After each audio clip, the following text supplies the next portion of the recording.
मैं हूं Dastar Ali Chandio, incharge chairman department of media and communication study, Shaheed Benazir Bhutto university, शहीद बेनज़ीराबाद। स्पेशली यूथ को, जो आप लोग सिर्फ अपनी एजुकेशन को ही जो है ना वो स्टडी ना समझे कि आप जो प्रॉपरली एक अपने सब्जेक्ट को पढ़ रहे हैं, that is not only study.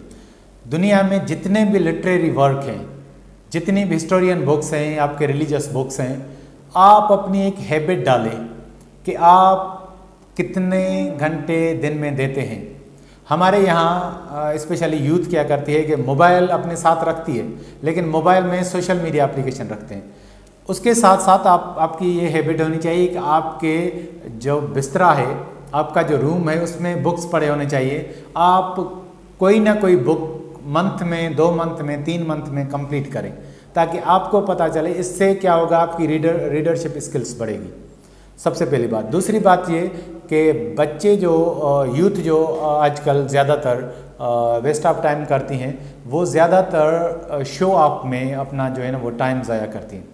इससे बेहतर ये होगा कि जितने भी हमारे घर में बच्चे हैं जो different schools, different college level पे हैं, आप ये कोशिश करें कि अपनी बेसिक चीज़ें, आपके बेसिक कॉन्सेप्ट तब क्लियर होंगे जब आप उनको पढ़ाएंगे। तो सबसे पहले अगर आपको समझना है, डिटेल में पढ़ना है, तो आप ये कोशिश करें कि आपके जो घर में रिलेटिव्स हैं, जिस स्टेज में हैं, तो आप उनको थोड़ा सा टाइम दें, उनका कोर्स देखें, उनके एडवांस सिलेबस चेक करें, ताकि आपकी नॉलेज में भी इजाफा हो। ये 2 चीज़ें अगर यूथ करेगी तो मैं समझता हूँ कि हमारे लिए एक रीडिंग कल्चर प्रमोट होगा।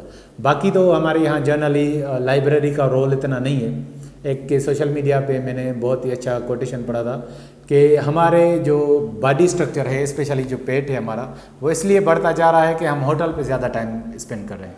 हमारा माइंड सिकुड़ता जा रहा है क्योंकि हम लाइब्रेरी कम जाते हैं। I also believe that Shakespeare ने 7 एजेस ऑफ मैन में क्लियर डिफाइन किया है कि जो 4th और 5th एज ऑफ मैन है, उसमें लोगों को जो भी बंदा है, उसमें ज़्यादातर रोल जो होता है उसके फ्रेंड का होता है और फ्रेंडली इन्वायरमेंट का होता है। कि आपके फ्रेंड्स क्या करते हैं, आप ज़्यादातर टाइम उनकी कौन सी एक्टिविटीज़ में स्पेंड करते हैं, आपकी ग्रोथ के चांसेस उसी फ्रेंडली इन्वायरमेंट से रिलेट होते हैं। तो इसीलिए हमारे यहाँ एक फेमस टर्म भी है, as the company so the colour. जैसी सोबत है वैसा ही आप पे असर होगा। तो हमारे यहाँ फ्रेंड सेलेक्ट करना, एक्चुअली हम अपना आईना दुनिया को दिखाते हैं। अगर आपको मेरे लिए किसी से पूछना है तो आप मेरे दोस्त से पूछेंगे, और अगर मेरे दोस्त को देखने के बाद आपको अंदाज़ा हो जाएगा कि मैं कैसा हूँ। That is the realism. तो दोस्त सेलेक्ट करना एक बहुत ही बड़ा चैलेंज है इस दौर में। और जिस तरह की आपका विजन है, आपका गोल है, आपका एम ऑफ लाइफ है, तो उस तरह के अगर आप एनवायरनमेंट में आपको फ्रेंड्स मिलेंगे तो आप अपनी जो है ना वो उस राइट ट्रैक पे होंगे। नहीं तो हो सकता है अगर फ्रेंडशिप ऐसी मिली, आई बिलीव दैट, कि आप अपने मकसद से डाइवर्ट भी हो सकते हैं और हो सकता है नाकाम भी हो सकते हैं।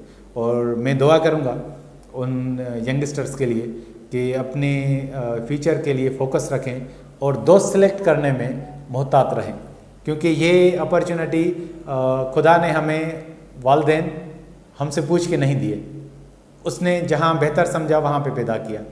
हमें जितनी भी और जो ब्लड रिलेटिव हैं वो हमें कोई ऑप्शन नहीं दिया। वी हैव जस्ट 2 ऑप्शंस, एक है फ्रेंड, दूसरा है लाइफ पार्टनर।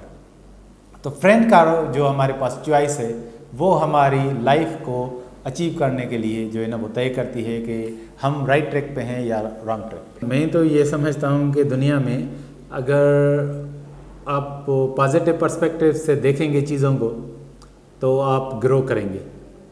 अगर आप पॉजिटिव पर्सपेक्टिव से चीज़ों को नहीं देखते और आप नेगेटिवली हो जाते हैं, तो उन्हीं चीज़ों की वजह से जो आपके माइंड से क्रिएट किए गए मिसअंडरस्टैंडिंग, मिसकॉन्सेप्ट, प्रोफेशनल जीलियसी या जितने भी वो नेगेटिविज्म है, वो आपकी जो भी स्ट्रेंथ है, जो भी आपके वेल्थ है, पावर है, टाइम है, वो ज़्यादातर आप उन्हीं चीज़ों में कंज्यूम करेंगे। इसलिए positiveness it's also a backbone of success. मैं इसे ये समझता हूँ कि बंदे को पॉजिटिव होना चाहिए, लेकिन पॉजिटिवनेस के लिए वही चीज़ हमें फिर कि पॉजिटिव कौन सी चीज़ है कौन सी नहीं है, उसके लिए जितने भी कम्युनिकेशन एक्सपर्ट्स हैं या जितने भी फिलासफर्स हैं, जितने भी ऐसे राइटर्स हैं जो अपनी पॉजिटिवनेस डिफरेंट वे आउट के डिफरेंट सिचुएशंस को हैंडल करने के लिए गाइड करते हैं, उसके लिए फिर हमें रीडिंग की तरफ आना पड़ेगा ताकि इसका सॉल्यूशन, जितनी चीज़ों का भी सॉल्यूशन है वो सब रीडिंग में। सबसे पहले यूथ को कुछ टिप्स देना चाहता हूँ और सबसे पहली टिप ये है कि आप बड़ा सोचो, थिंक बिग, क्योंकि जब तक आप बड़ा नहीं सोचोगे और आपका विजन नहीं छोटा होगा तो आप अचीव उससे कम करोगे। अगर आप समझते हो कि मुझे CSS करनी है, कमीशन ऑफिसर बनना है, तो उसके लिए आपको उसी तरह का हार्ड वर्क करना चाहिएगा, उस तरह की प्रिपरेशन और प्लानिंग करनी चाहिएगी। एटलीस्ट आप उसमें सक्सेस नहीं होंगे तो CCE में हो जाएंगे। अगर CCE जो प्रोविंशियल कमीशन होती है उसमें नहीं हुए तो उससे पहले आप जो है ना 1 पेपर अटेम्प्ट में कमीशन देंगे और आप सक्सेस होंगे। तो बड़ा सोचेंगे तो उससे कम वाला करने में आपको आसानी होगी, फर्स्ट। नंबर सेकंड, विजन जो भी रखते हो उसके लिए जो है ना कंसिस्टेंसी। सेकंड टिप ये है कि आप स्लो चलो, आपकी स्लो परफॉर्मेंस हो लेकिन आपका स्टेप अपवर्ड हो, टुवार्ड्स हो, डाउनवर्ड्स ना हो। आप एक कदम भी रोज़ बढ़ाए ना तो वो आपके उसकी जो गोल की तरफ होना चाहिए। दूसरी टिप ये। तीसरी टिप ये है कि डोंट मिक्स द थिंग्स। हमारे यहाँ सबसे बड़ा फेलियर में जो फैक्टर है ना, हम ज़्यादातर लोग फैक्टर इसीलिए फेल हो रहे हैं कि मेरी 3 साल पहले सोच ये थी, मेरा विजन ये था, मेरा ट्रैक ये था, अब 2 साल बाद मैंने किसी को आइडियल बना के, आइडियल चेंज करके अब आई वॉज डाइवर्टेड।